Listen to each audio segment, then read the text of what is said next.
Olá, eu sou Lucas Cruz E eu sou Camila Medeiros. e a gente estuda na Universidade Federal de Pernambuco, aqui em Recife, e a gente vai apresentar um trabalho chamado Fazer Sentido Multimodal, uma análise da plataforma de videoconferência Zoom.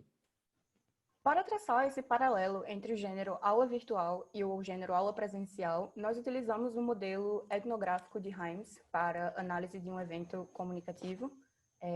Himes propõe que para análise de um evento comunicativo sejam levados em consideração essas características. Então, a partir dessa análise, podemos observar que existem muitos paralelos entre um gênero e outro, apesar de o gênero ter algumas diferenças interacionais próprias do gênero, próprias dessas características que se desenvolvem no processo de transmutação.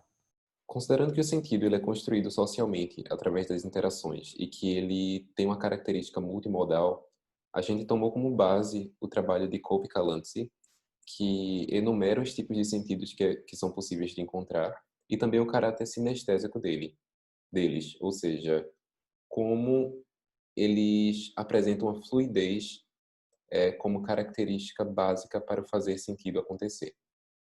Para conduzir nossa análise, nós investigamos e catalogamos as ferramentas disponíveis no Zoom e, a partir dessas, focamos nas ferramentas que tinham um caráter emulativo de práticas que ocorrem na sala de aula presencial e analisamos pelos seus modos, pelo tipo de interação que promove e pelo seu potencial para fazer sentido multimodal. Ao analisarmos os modos propostos por Cope e Calancy dentro do contexto do Zoom, a gente percebe que o Zoom é sim efetivo quando equiparado com o presencial no quesito sentido multimodal, e mesmo em alguns deles em que possivelmente ou potencialmente não daria para reproduzir da mesma maneira, ele consegue ressignificar o modo com o qual ele traz sentido para o contexto de sala de aula. Apesar dessas limitações, o Zoom possui ferramentas que são muito convenientes para o desenvolvimento da interação numa sala de aula de língua inglesa. Essas ferramentas incluem salas simultâneas, em que o professor pode distribuir os alunos em salas específicas com um número pequeno de alunos por sala. Existem ferramentas que possibilitam o feedback não verbal por parte dos alunos.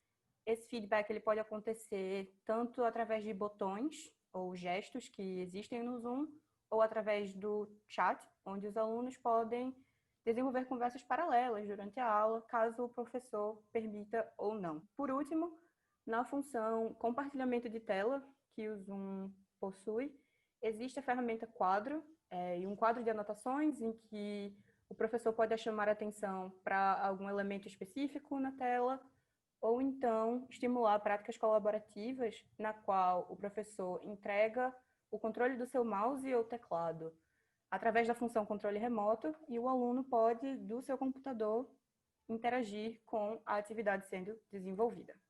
Um caráter que difere o Zoom da aula presencial é a possibilidade que o professor tem de controlar toda a interação dentro daquele contexto de aula.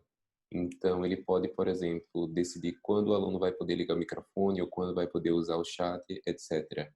Mas, ao mesmo tempo, a gente pode ver isso como uma necessidade que o gênero aula virtual traz para aquele contexto e para os participantes daquele evento. E a gente acredita que acordos devam existir entre essas partes para que a interação não seja prejudicada devido a esse controle que o professor tem. Não podemos deixar de reconhecer que o programa ele se insere num contexto digital e que diante desse cenário que vivemos de transformação da educação e de reinvenção de práticas pedagógicas, é importante que seja uma prioridade da educação e de educadores trabalhar tanto na capacitação quanto na adaptação para lidar com essas novas ferramentas e tecnologias. Portanto, nós propomos que futuras pesquisas se debrucem sobre como essa interação e essas ferramentas estão sendo utilizadas dentro desse contexto virtual, para que atividades e aulas sejam preparadas com foco nesse multiletramento e na exploração dos modos dentro desse contexto virtual.